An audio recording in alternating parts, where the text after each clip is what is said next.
नमस्कार दोस्तों, मैं प्रभात तिवारी और सार्थक क्लासेस के यूट्यूब चैनल पर आप सभी लोगों का एक बार फिर से बहुत बहुत स्वागत करता हूं। और आज का जो हमारा वीडियो है एक प्रैक्टिस सेट है करंट अफेयर से रिलेटेड। तो इसमें ऐसे महत्वपूर्ण प्रश्नों को हमने शामिल करने का प्रयास किया हुआ है जो आपके एग्जाम की दृष्टि से इंपॉर्टेंट हो सकते हैं। साथ ही साथ जहाँ पर आवश्यकता है व्याख्या करने की उसको वो जानकारी भी हम आपसे साझा करेंगे। तो चलिए दोस्तों स्टार्ट करते हैं आज का वीडियो। और सबसे पहला क्वेश्चन लेते हैं, चैरिटी एड फाउंडेशन द्वारा जारी वर्ल्ड गिविंग इंडेक्स 2021 में भारत का कौन सा स्थान है। देखिए, जो चैरिटी एड फाउंडेशन है इसके द्वारा वर्ल्ड गिविंग इंडेक्स जारी किया जाता है और यह इंडेक्स सितंबर 2010 में पहली बार जारी किया गया था। वर्ल्ड गिविंग इंडेक्स के द्वारा हमें यह पता चलता है कि दान देने में कौन सा देश सबसे आगे रहता है और कौन सा देश सबसे फिसड्डी रहता है। तो भारत की अगर रैंक की बात करें तो 14वां स्थान है। और अगर क्वेश्चन नंबर दूसरा भी हम इसी में शामिल कर लें क्योंकि इसी से संबंधित है कि इसमें जो वर्ल्ड गिविंग इंडेक्स 2021 है इसमें कुल कितने देशों को शामिल किया गया था, तो 114 देशों को इसमें शामिल किया गया था। तो इस तरीके से हम पाते हैं कि 114 देशों में जो भारत की पोजीशन वो 14वीं है यानी 14th है। तो इस तरीके से हम कह सकते हैं कि भारत दान देने में हम लोग टॉपर तो नहीं है लेकिन 14वीं रैंक अपने आप में ख़राब भी नहीं है। तो काफ़ी अच्छी पोजीशन है। भारत के लोग जो है दान देने में आगे रहते हैं। कम से कम जो वर्ल्ड गिविंग इंडेक्स 2021 है वो यही बताता है। तो इस तरीके से अगर हम पहले स्थान की भी बात करें, देखिए ये भी महत्वपूर्ण हो जाता है कि विश्व का ऐसा कौन सा देश है जो दान देने में सबसे आगे रहता है। या चैरिटी एड फाउंडेशन द्वारा जो लिस्ट जारी की गई वर्ल्ड गिविंग इंडेक्स 2021 इसमें पहला स्थान किसका है, तो पहला स्थान है इंडोनेशिया का। पहले जब इस करंट अफेयर्स को मैं देख रहा था तो मुझे लगा कि जो बड़े बड़े देश हैं अमेरिका, ऑस्ट्रेलिया, रूस, जापान, उनका इसमें स्थान होगा, लेकिन ऐसा नहीं है। इंडोनेशिया का पहला स्थान है वर्ल्ड गिविंग इंडेक्स में और भारत की पोजीशन 14वीं है। कुल 114 देशों को इसमें शामिल किया गया है वर्ल्ड गिविंग इंडेक्स में। और वर्ल्ड गिविंग इंडेक्स सितंबर 2010 से इस इंडेक्स को तैयार किया जा रहा है। तो ये दो क्वेश्चन थे। Question number 3, centre for science and environment द्वारा जारी ईज ऑफ लिविंग इंडेक्स 2020 में भारत के किस शहर को सबसे रहने योग्य शहर के रूप में नामित किया गया है। तो सबसे पहले देख लेते हैं कि ईज ऑफ लिविंग इंडेक्स है, इससे ये पता लगता है कि कोई शहर रहने की दृष्टि से कितना उत्तम है, वहाँ रहने की सुविधाएं क्या हैं, साफ़ सफाई कैसी। तो इन सारे जो फैक्टर हैं रहने के लिए जो इम्पोर्टेंट होते हैं उनको इस लिस्ट में शामिल किया जाता है और इसी आधार पर लिस्ट तैयार की जाती है। ईज ऑफ लिविंग इंडेक्स, देखिए इसमें दो श्रेणी में शहरों की सूची निकाली जाती है। एक श्रेणी में ऐसे शहरों को शामिल किया जाता है जिनकी आबादी 10 लाख या उससे अधिक है और दूसरी श्रेणी में ऐसे शहरों को शामिल किया जाता है जिनकी आबादी 10 लाख या उससे कम है। तो अगर हम 10 लाख या उससे अधिक आबादी वाले शहरों की बात करें तो इसमें पहला स्थान है बेंगलुरु का। और अगर हम 10 लाख या उससे कम आबादी वाले शहरों को शामिल करते हैं तो ये इसमें स्थान है शिमला का। यानी 10 लाख से जो कम आबादी वाले शहर है उसमें सबसे रहने योग्य शहर आपका शिमला है और 10 लाख से अधिक आबादी वाले शहरों में पहला स्थान जो है बेंगलुरु का है। इसी में अगर हम ये बात कर लें कि 10 लाख से अधिक आबादी वाले में दूसरा स्थान किसका है, कौन सा ऐसा दूसरा शहर है जिसकी आबादी 10 लाख से अधिक है और वो रहने योग्य जो बेहतर है, तो दूसरा स्थान पुणे का है। इस तरह से 10 लाख से कम आबादी में जो दूसरा नाम है वो भुवनेश्वर का है उड़ीसा में। क्वेश्चन नंबर 4, निम्नलिखित में से किसके नियंत्रण के क्षेत्र में उनकी उपलब्धियों के लिए केंद्रीय स्वास्थ्य मंत्री डॉक्टर हर्षवर्धन को विश्व स्वास्थ्य संगठन महानिदेशक विशेष मान्यता पुरस्कार से सम्मानित किया गया है।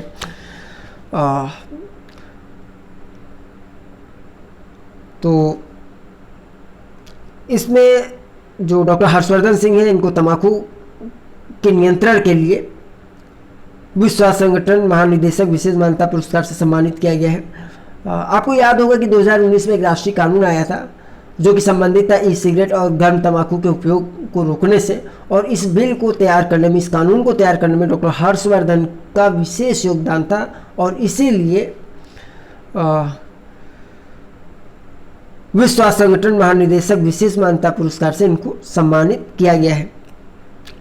क्वेश्चन नंबर 5, निम्नलिखित में से किस बैंक को विश्व के सर्वश्रेष्ठ बैंकों की सूची 2021 में नामित किया गया है।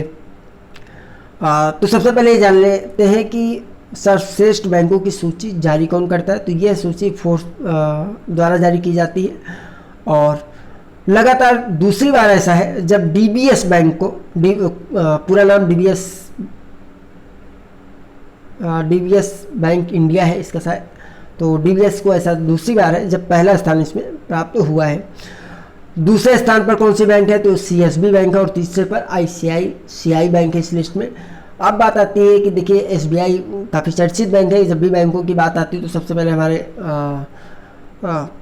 हम लोगों के मुँह से जो पहला नाम निकलता है एसबीआई का निकलता है। तो एसबीआई की क्या कंडीशन है, वैसे तो एसबीआई से आप लोग भली बात परिचित होंगे, जो एसबीआई की सर्विसेज हैं अपने उपभोक्ताओं को दी जाती हैं, आप सबने इसको देखा हुआ होगा, तो मुझे इस पर कोई टिप्पणी करने की ज़रूरत नहीं है। और इस लिस्ट में एसबीआई बैंक को 7वां स्थान दिया गया, तो ये भी इम्पोर्टेंट है और आपके एग्जाम में पूछा भी जा सकता है एसबीआई को लेके, या एसबीआई का ऑप्शन जरूर होगा, ऐसा मेरा अनुमान है।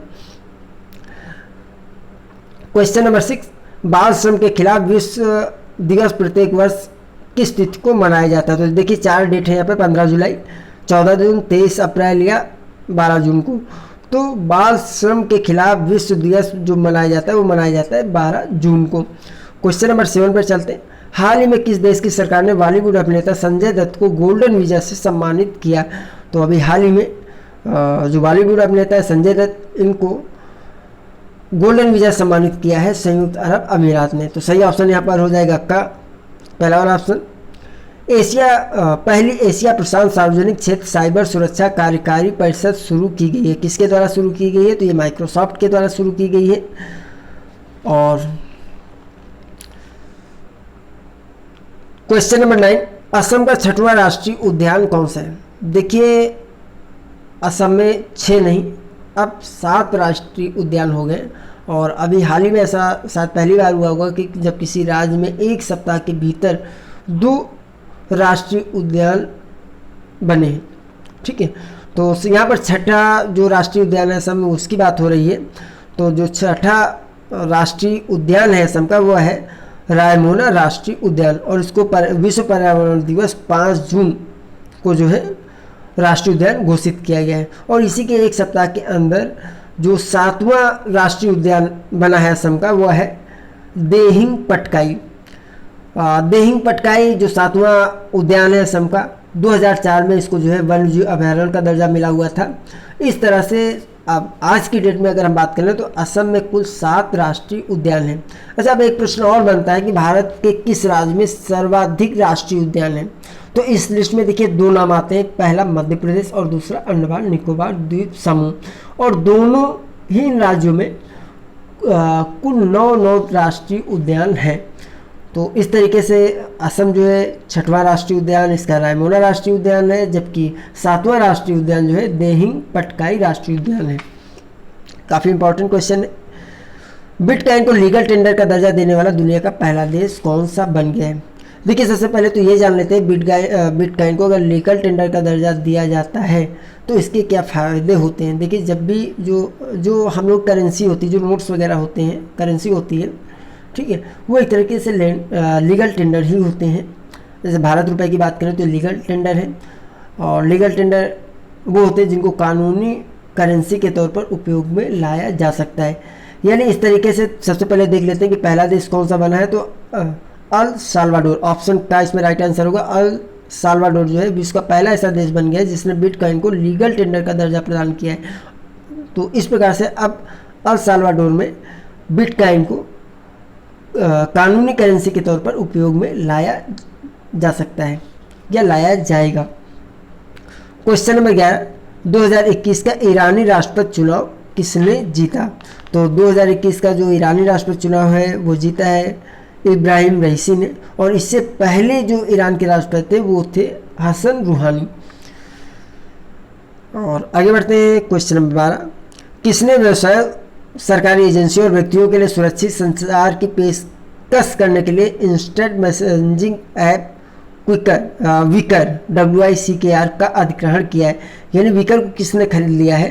तो विकर को अभी हाल ही में अमेज़ॉन ने खरीदा हुआ है। हालांकि अभी तक अमेज़ॉन ने ये नहीं बताया है कि कितने कीमत में उसने इस ऐप को परचेज किया हुआ है, अधिग्रहण किया हुआ है।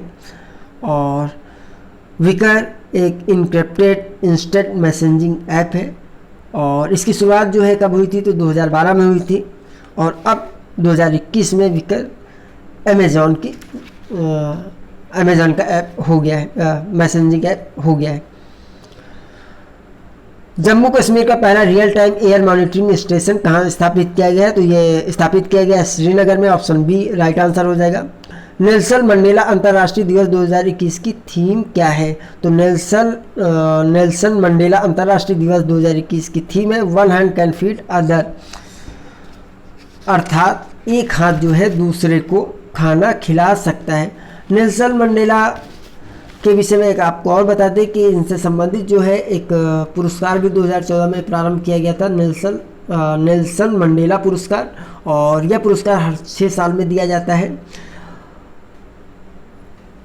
देखिए नेल्सन मंडेला जो है दक्षिण अफ्रीका के निवासी थे, जैसा आप लोग जानते हैं, और इनका जन्म जो है 18 जुलाई को होता है, और 18 जुलाई 2010 में नेल्सन मंडेला अंतर्राष्ट्रीय दिवस की शुरुआत हुई थी। ऑल दो जो वहाँ के दक्षिण अफ्रीका के कुछ लोकल समुदाय थे या जो संगठन थे, उन्होंने इस दिवस को 2009 में ही मनाना प्रारंभ कर दिया था। तो आधिकारिक रूप से नेल्सन मंडेला अंतर्राष्ट्रीय दिवस की जो शुरुआत हुई है वो सन 2010 से शुरुआत हुई थी।